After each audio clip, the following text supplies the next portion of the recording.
vai quebrar a cara, como se diz na linguagem popular.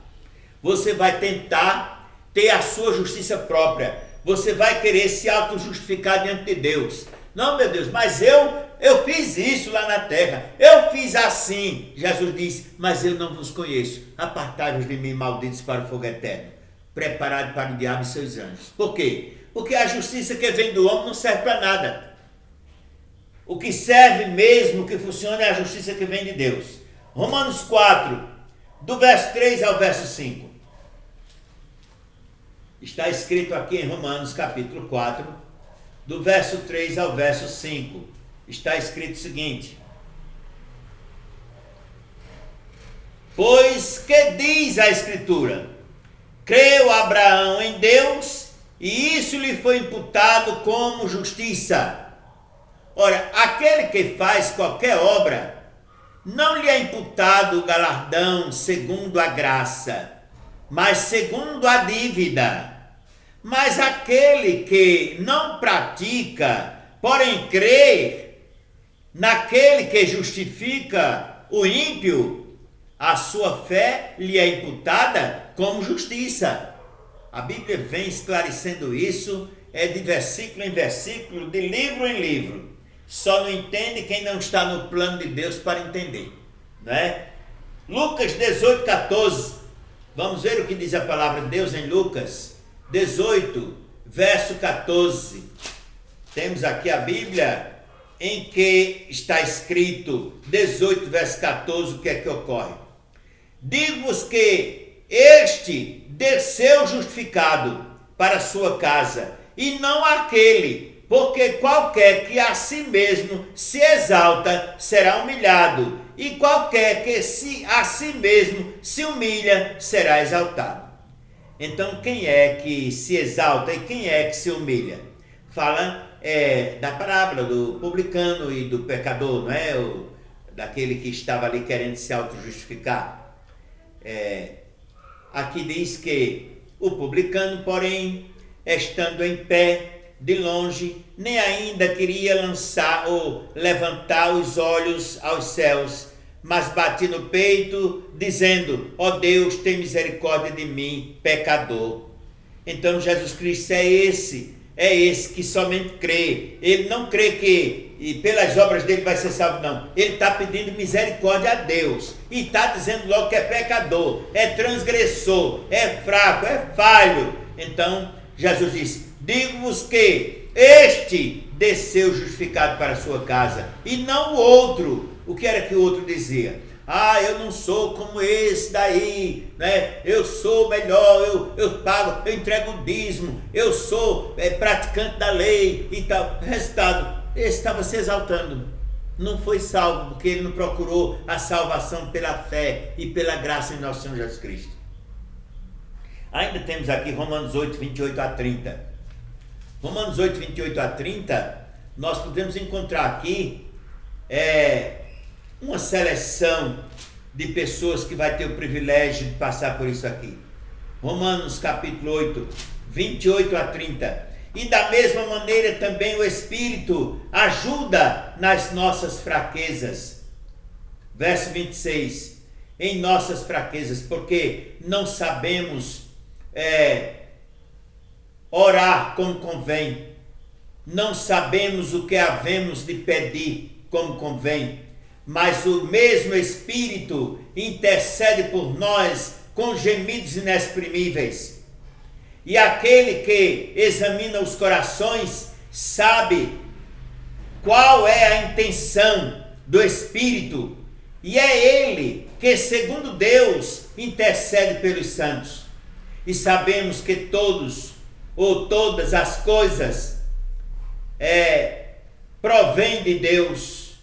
Sabemos que todas as coisas contribuem para alguém que é beneficiado por Deus, aquele que Deus tem misericórdia dele, chama ele por um decreto seu, porque os que dantes conheceu, também os predestinou para serem conformes à imagem do seu Filho, a fim de que ele seja o primogênito entre muitos irmãos. E aos que predestinou, a esses também chamou. E aos que chamou, a esses também justificou. E aos que justificou, a esses também glorificou. Então, se você estiver nessa escala, fique sem preocupação, que você vai chegar lá. Mas é preciso que você tenha sido predestinado, sabe? Agora, há pessoas que dizem, não creio nessa história de predestinação. Então arranque a Bíblia, ou seja, as páginas, as folhas da Bíblia que fala sobre predestinação. Por que você não vai arrancando de uma por uma? Onde você encontrar a palavra predestinação, arranca a folha, joga fora no lixo. Deixa só as folhas que não falam em predestinação.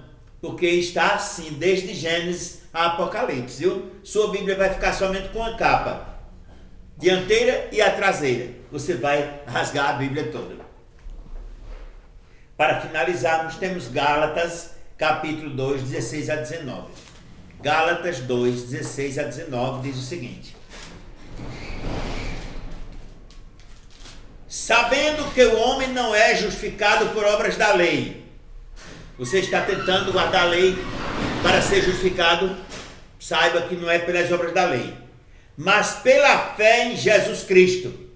Temos também crido em Jesus Cristo. É Paulo que está dizendo aqui, viu? Que antes era guardador da lei. Depois que ele conheceu Cristo, aí entendeu que não era pela lei, era pela graça. Somos justificados pela fé em Cristo e não por obras da lei. Porque pelas obras da lei, ninguém, nenhuma carne, será justificada. Então Paulo disse o seguinte, o ex-guardador da lei, disse o seguinte: sabemos que o homem não é justificado por obras da lei, mas pela fé em Jesus Cristo. Temos também crido em Jesus Cristo para sermos justificados, porque pela fé em Cristo é que somos justificados, e não pelas obras da lei. Porquanto pelas obras da lei, nenhuma carne será justificada. Pois se nós que procurarmos sermos justificados em Cristo, nós mesmos também somos achados pecadores e proveniente. E porventura, Cristo seria ministro do pecado? De maneira nenhuma. Porque se torna a edificar aquilo que destruí, constituo-me a mim mesmo transgressor. Porque eu, pela lei, estou morto para a lei, para viver para Deus. Já estou crucificado com Cristo e vivo, não mais eu, mas Cristo vive em mim. E a vida que agora vivo na carne, vivo-a na fé do Filho de Deus, o qual me amou e se entregou a si mesmo por mim. Então daí é porque nós temos a certeza absoluta da nossa salvação só em Cristo, pelas obras de Cristo, pela fé em Cristo, e nada de porque eu sou, ou eu faço, ou eu tenho capacidade de fazer nada. Quem tem capacidade de fazer tudo por mim é Cristo. Que Deus tenha misericórdia de todos nós, e que você que ainda não teve o privilégio de passar pelo novo nascimento, pela fé em Jesus Cristo, fique só esperando. Você não tem que fazer nada, é só esperar que Deus trabalhe na sua vida. E que Deus o abençoe em nome de Jesus.